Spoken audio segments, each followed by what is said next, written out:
Hi hello welcome to our channel. నేను మీ సిరి. ఈరోజు మనం చెప్పుకోబోయే కథ ఇష్టమైన సకుడ పార్ట్ 46. ఇక ఆలస్యం చేయకుండా కథలోకి వెళ్ళిపోదాం. విసురుగా ఆమె తన నుంచి విదిలించుకొని ఆమె చేతిని పట్టి వెనక్కి మడిచాడు గగన్. ఆమె మీద అతని కోపం చూపించకపోవడం అతని బలహీనత. అతని వైపు తిరిగినట్టుగా చూసింది ధరణి.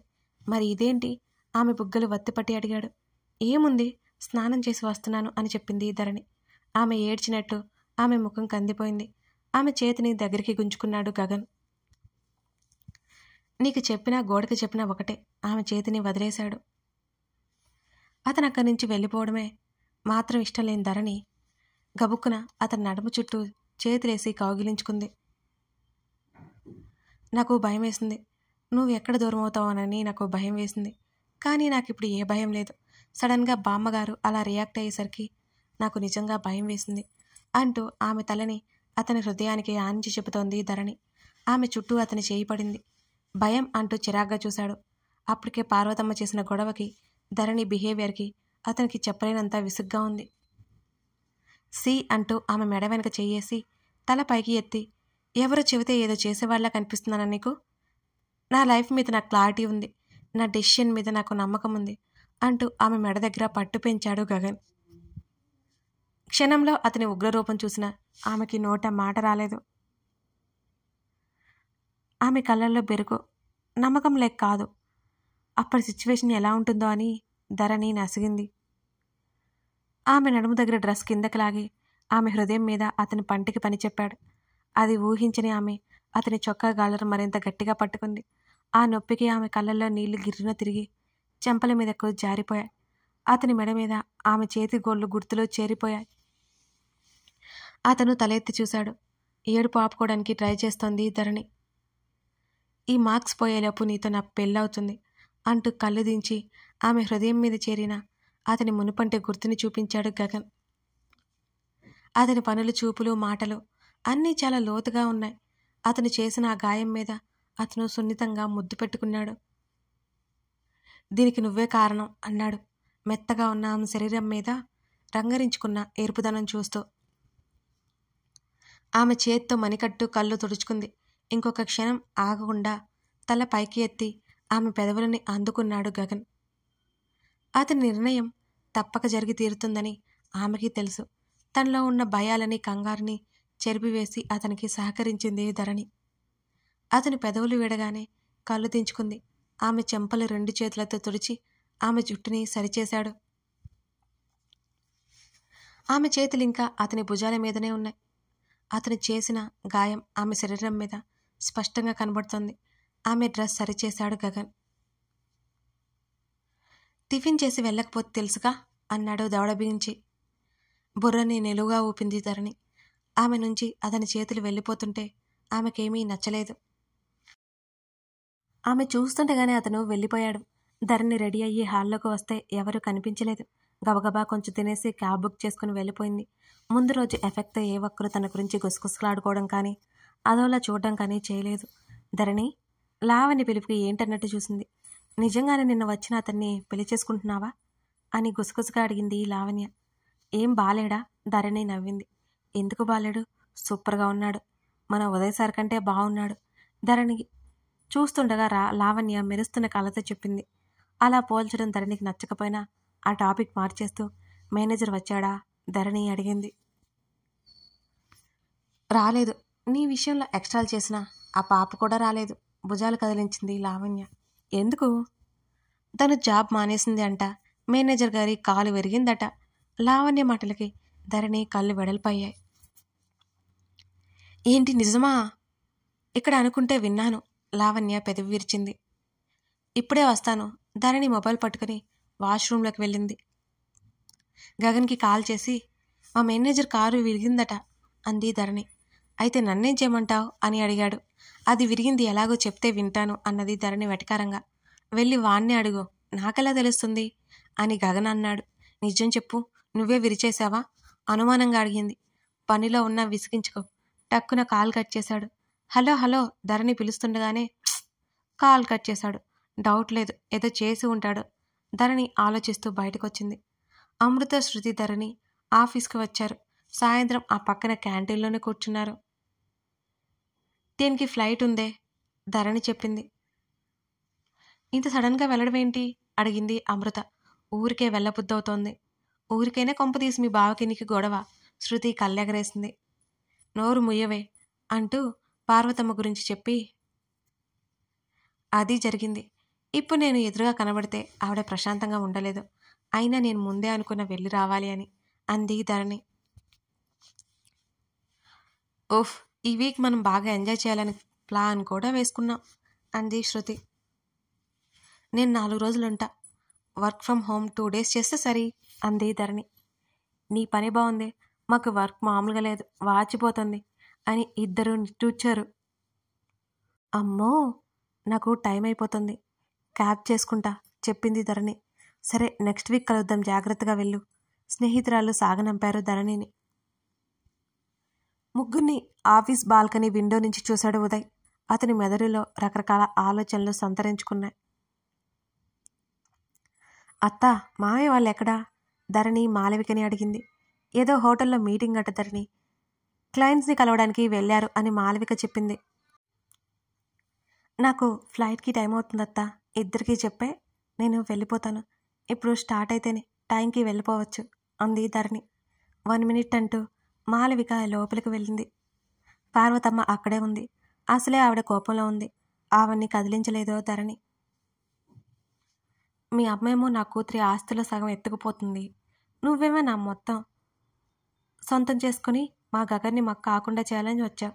శబాష్. ఆమె మాటలకి ధరణి నివ్వెరబోయి చూసింది. అవునులే, పెళ్లి కాకుండానే ఇక్కడికి పంపించిన మీ అమ్మననాలి. ఇంట్లో మగపిల్లాడున్నాడే, బయట ఎక్కడైనా ఉండాలనే ఇంగితం కూడా లేదు. రుసరుసలాడింది పార్వతమ్మ. ధరణికి ఒక్కసారిగా ఏడుపు వచ్చింది ఆమె మాటలకి.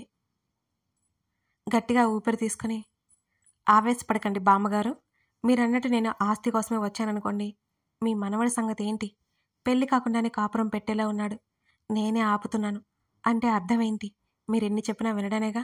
ఎలాగో వచ్చారు, మా పెళ్లి వరకు ఉండి అక్షింతలు వేసి ఆశీర్వదించండి. ధరణి కూడా తగ్గకుండా కాస్త వెటకారంగా చెప్పింది. నోరు తెరుచుకోవడం పార్వతమ్మ వంతైంది. ఇప్పుడు హాయిగా ఉంది ధరణికి. చిన్నప్పటి నుంచి పార్వతమ్మ సాధించడం తను మర్చిపోలేదు. ఇవిగోనే మీ అమ్మకిచ్చే అంటూ బ్యాగు పట్టుకొచ్చింది మాలవిక. ఏంటత్తా ఇవి? ఆ బ్యాగ్ చూసి ధరణి కళ్ళు పెద్దవి చేసింది. ఏవోలేవే, మీ అమ్మకు చేయొచ్చు. ఊహు, ముందు చెప్పు. మన కుక్ పచ్చళ్ళు వంటకాలు బాగా చేస్తుంది, మీ అమ్మకి ఇష్టమైనవి ఇవన్నీ తీసుకెళ్ళవే. బాబోయ్, నా లగేజ్ కూడా ఇంత లేదత్తా అంది ధరణి.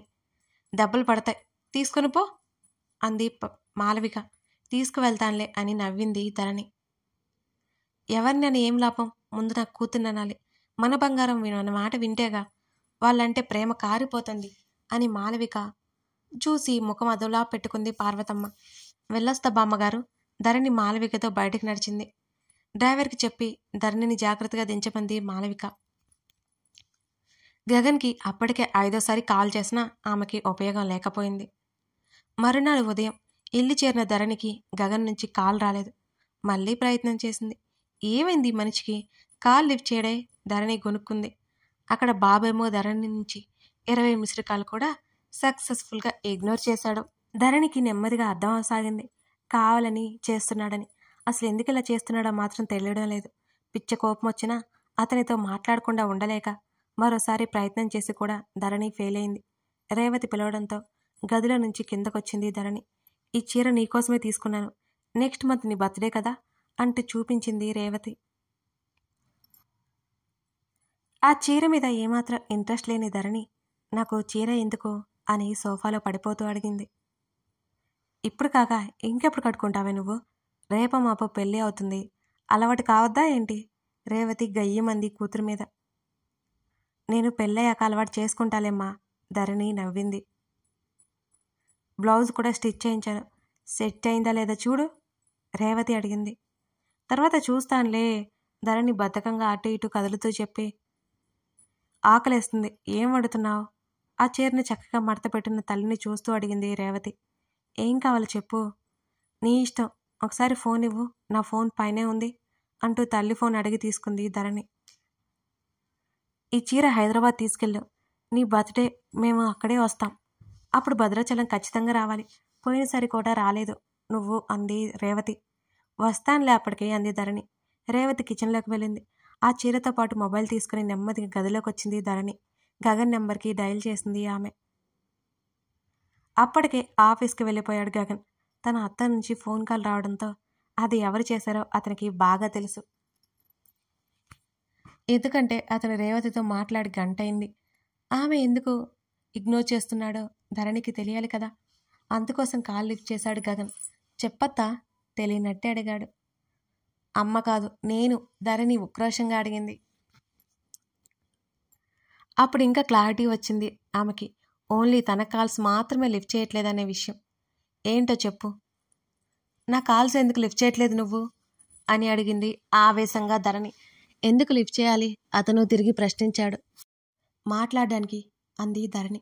నాకు మాట్లాడాలని లేదు డైరెక్ట్గా చెప్పిన అతని తీరికి ఆమె పళ్ళు నూరుకుంది. నేను నీకోసం ఎంత వెయిట్ చేశాను, నువ్వే రాకుండా మళ్ళీ నా మీద కోప్పడుతున్నావు. ధరణి లోపల ఉన్నదంతా కక్కేసాగింది. ఎలాగో అతను దగ్గరలో లేడు కదా. అతను దగ్గరలో ఉంటే ఆమె గొంతు అంతగా లేవదు మరి. రాకపోయినా వెయిట్ చేయాలి. అప్పటికే ఫ్లైట్ టైం పోతుంది అంది ధరణి. అవసరమైతే నేనే డ్రాప్ చేసేవాడిని. నెక్స్ట్ టైం ఇలా జరగదులే, లిఫ్ట్ చేయకుండా ఉండకు అని ఆమె చెప్తుంటే పనుంది అని టక్కున కాల్ కట్ చేశాడు. ఆ ఫోన్ తీసుకుని తల కొట్టుకోపోయింది ధరణి. ఎంత పొగరు అనుకోకుండా ఉండలేకపోయింది ఆమె. అతని నెంబర్ డిలీట్ చేసి మాలవికకి కాల్ చేసి మాట్లాడింది. పీరియడ్ మిస్ అయిన 1.5 month అయింది వేదకి. ఆమె చాలా ఉత్సాహంగా ఉంది. ప్రెగ్నెన్సీ సిమ్టమ్స్ ఏమీ కనిపించకపోయినా అదే ఆమె నమ్మకం. ఇంకో 1 week ఆగి హర్షకు చెప్పి హాస్పిటల్కి వెళ్ళాలి అనుకుంది వేద. తన బుక్స్ పట్టుకుని కూర్చుంది. హర్ష రావడం, ఫ్రెష్ అవ్వడం జరిగిపోయింది. ఆమె పక్కనే బెడ్ మీద కూర్చొని ఆమె చేతిలో బుక్ లాగి పక్కన పెట్టి ఆమె ఒడిలో తల పెట్టుకుని పడుకున్నాడు హర్ష. నవ్వుకుంటూ చూసింది అతని వైపు. ఆమె పొట్టలో ముఖం దాచుకుని నాకేం కల వచ్చిందో తెలుసా అంటూ ఆమె వైపు తల తిప్పి చూశాడు. ఏంటో అది అతని జుట్టులోకి వేలుపోనిచ్చి నెమ్మదిగా నిమిరింది వేద. మనకో పాప ఉన్నట్టు కల వచ్చింది, ఇక ప్లాన్ చేద్దామా అంటూ ఆమె పొట్ట మీద ముద్దు పెట్టుకున్నాడు హర్ష. ముందుకు వంగి అతని చెంప మీద ముద్దు పెట్టుకుని అతని తల నిమురుతూ నెమ్మదిగా అతని కళ్ళల్లోకి చూసింది వేద. ఇప్పటి వరకు ప్రెగ్నెన్సీ రాకుండా నేను ప్రికాషన్స్ తీసుకోలేదు హర్ష. ఇప్పుడు కొత్తగా ప్లాన్ చేయడానికి ఏం లేదు. ఆమె చెప్పగానే నిజమా అన్నట్టు ఆశ్చర్యంగా చూశాడు. అవును అన్నట్టు నిలువుగా తల ఊపింది ధరణి. అయితే కొంచెం గట్టిగా కష్టపడదాం అనగానే అతని భుజం మీద కొట్టింది. ఈడియట్వి నువ్వు, నీకింకా 26నే అని ఆమె కసిరింది. ఏయ్ మొన్ననే 27 వచ్చింది. 27 వచ్చినా 26 ఏళ్లే, 26 ఏళ్లే అంటారు మిస్టర్. ఆ మాత్రం తెలియదా నీకు? అతని జుట్టు పట్టి లాగింది. ఏం పర్లేదు, నేను రెడీ. చాలా ఎగ్జైటింగ్గా ఉంది కిడ్స్. వావ్, ఆ ఫీల్ చాలా బాగుంది. అతను తెగ ఉత్సాహపడిపోతూ చెప్తుంటే ఆమె నవ్వుకుంది. నీకేం అభ్యంతరం లేదు కదా? ఆమె చేతి వెనుక భాగం మీద ముద్ద పెట్టుకుంటూ అడిగాడు. లేదన్నట్టు అడ్డంగా తలాడించింది. నాకు తెలుసు వేద, ఈ హర్షగాడు దొరకడం నీ లక్ గొప్పగా అంటుంటే. చా అంది వేద. మరి కాదా అన్నాడు హర్ష. గగన్ని అడుగు చెప్తాడు అని నవ్వింది వేద. వాడు ఏ రోజైనా నా వైపు సపోర్ట్ చేశాడా అంటూ ముఖం మార్చుకున్నాడు హర్ష. గగన్కి నువ్వంటే ఎంత ఇష్టమో నీకు తెలీదా అంటూ కళ్ళు ఎగరేసింది వేద. తెలుసులే, హర్ష పెదవి విరిచాడు. మనతో ఏదో చెప్పాలి అన్నాడు. హైదరాబాద్ ఎప్పుడు వస్తావని అడిగాడు. ఇంకా 2 to 3 months పడుతుందని చెప్పాను. ఏమై ఉంటుందంటావు అని అడిగింది వేద. వాడి మరదలుందిగా, ఆ అమ్మాయి గురించేమో భుజాలు కదిలించాడు హర్ష. అంతే అంటావా? కావచ్చు. డైరెక్ట్గా చెప్తాను అన్నాడంటే డైరెక్ట్గానే చెప్తాడు, అడిగినా చెప్పడు ఆ శాడిస్ట్. ముద్దుగా తిట్టుకున్నాడు హర్ష. ఎందుకో ఇంకేదో ఉన్నట్టు అనిపించింది వేదకి. కథ కొనసాగుతోంది. కథ నచ్చితే లైక్ చేసి మీకేమనిపించిందో కామెంట్ చేయడం మర్చిపోకండి. అలాగే మన సిరి ఆడియో స్టోరీస్తో పాటు సిరి డైరీస్ అనే ఛానల్ కూడా ఉంది మనకి. అక్కడ విలన్ అనే స్టోరీ రన్ అవుతుంది. ఒకసారి చూడండి, మీకు తప్పకుండా థ్రిల్ ఫీల్ కలుగుతుంది. అది చూస్తారు కదా. లింక్స్ డిస్క్రిప్షన్లో